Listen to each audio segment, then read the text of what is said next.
Well, it's a very important day. The Bombers, Stories of a Great Club, commissioned for Essendon's 150-year celebration, premieres on Fox Footy and KO tonight from 7:30. And the man who's produced it and been the power behind it is Neil Kearney. He's been good enough to join us. Neil, welcome and congratulations. I believe this is a stunning production. G'day, Gary. I don't know how stunning it'll be because it started out 2 years ago as a club video. So it's certainly improved since then. It was just basically made for the club members. But fantastic now that Fox Footy have taken it on, and looking forward to seeing it myself tonight at 7:30. How much of a joy was it for you to go down this path and just relive this history of this magnificent footy club? Well, I'm not an Essendon supporter, but I love, as you know, all those stories of the old days. Love the footy club environment. If you ask most of your listeners, most Melburnians, I'd say, what organisation would they like to look inside? I'm sure they would say their footy club. As you know, they are an amazing environment. There's so much, we talk about reality television. Well, this is true reality. This is all the humour and the sadness and all the drama, all wrapped into one little 4.5-hour package over the next 4 weeks. I'm going to hand you over to Tim in a moment, and then I'll probably have to sit back. But what was the one thing that surprised you most, having done 2 years of work on Essendon? Probably the thing is that footy clubs, no matter how big they are or how small they are, they're all pretty much the same. Blokes might be getting paid $1 million to play, but they're just the same as your club footballer, and they still need all the same things. Like they need humour in the club. They need blokes to have a bit of fun. They need discipline. They need all those qualities, and they just need a firm hand at the top. And then talking to Tim, it's going to be like telling Moses about the Ten Commandments.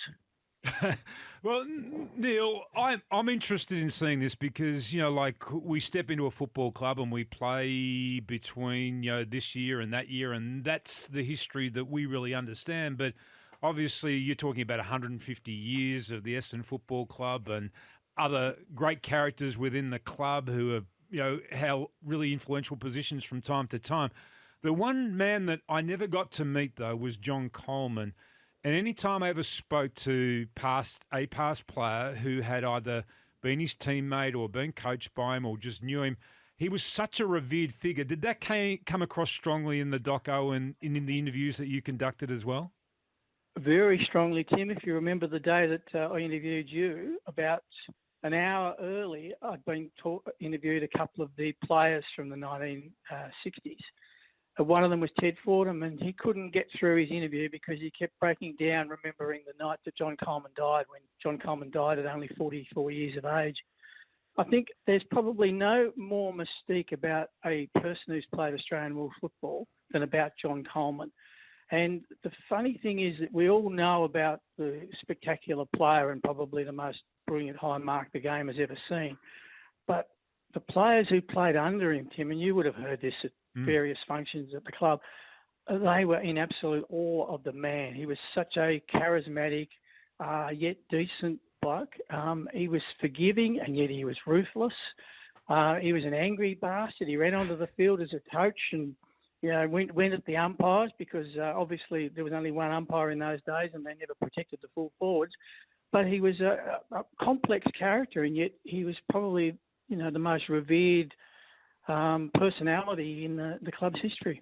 Neil, were you surprised? Because, as I mentioned before, when you're involved, you see the club from your perspective, and the time that you were there is reflective of how or what happened to you. You would have interviewed players from the same era. Were you surprised at different times about how different the history that they recalled was, even though they'd been playing at the same time? Oh, I think winners are grinners, but now that we're looking back, and you're looking back to, your premiership era, such a variety of fellas, and how each one had their own memories was very different. You had the blokes like Vander, who, there'd be a million comedy stories about Vander that you could tell, but Vander's not the sort of bloke who would go singing his own praises or actually glorifying the time. Some blokes just look back on it and said, well, I played, and some blokes remember it like Gary O'Donnell. I remember clearly his words. He said, some people say that, winning a premiership is up there with your children. Well, he said nothing was like winning that 1993 premiership. He said it was the best moment of my life. So you do get varying opinions as you get varying attitudes to the game. But look, it's such a kaleidoscope of emotions. And as I say, the video grew from a 1 hour club video to 4.5 hours. So I guess we roughed it out there at half an hour of the Reynolds era, which is such a wonderful time, and half an hour of the Coleman era. So that's tonight at 7:30. We have half an hour of Reynolds and half an hour of Coleman. And I would say there'll be quite a few people with a few tears in their eyes at the end of the Coleman segment, because it's such a wonderful story of a revered man. So much to celebrate, Neil, in this 150-year history of this great footy club. And there's, I know that you wouldn't be sugarcoating it at all, and you won't gloss over the supplement saga as well. How difficult was it to cover that? The supplement, well, to be honest, the club had no rules. They just said, you put out who you want to interview, and we'll send them along. So there was no interference. I'll be honest, after it was made, the club did see it, and obviously it's their product. So, but it wasn't sugar-coated. It was just what the people said, and Tim will vouch for this. He sat there, he told his stories, his memories, his thoughts, probably not overly enthusiastically, because it's obviously been a very scarring and difficult time. But hopefully people see a new light on the saga and the impact that it had on those people and how honest they've been about it. And hopefully this is probably the last of it, because I would like to think that Essendon's on the way up to glory. But everyone who watches tonight will be impressed, I think, by some of the people who were involved in that or were affected by that saga and how wonderful they were, particularly to each other. Hey, Neil, just one final question. Was there one interview in particular that you enjoyed the most?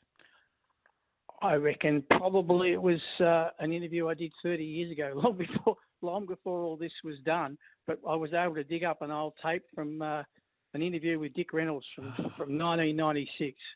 And it was just absolutely terrific seeing a man like that telling stories. I'll give you one quick story, Tim. He was, well, you probably know this, but you know most of them.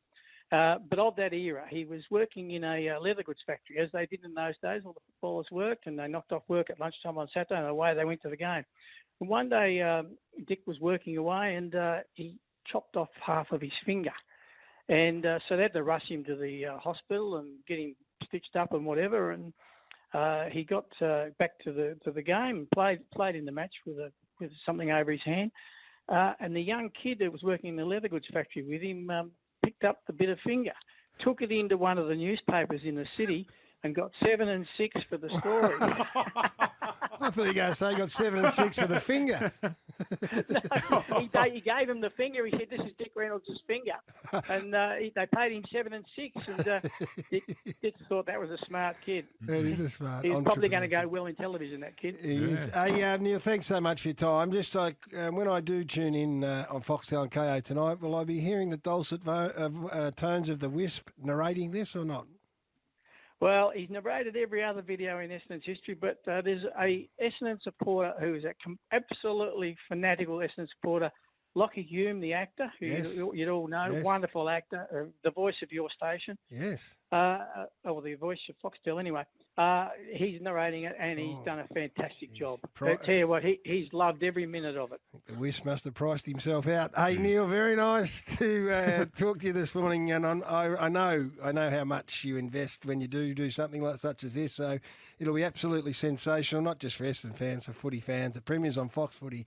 KO tonight from 7:30. Thanks for joining us this morning. Thanks, guys. On you, Neil. Neil Kearney here for Australia Made. Look for the logo. Be sure it's Aussie. It's important to buy Australian right now. Here's some 8:30 news headlines.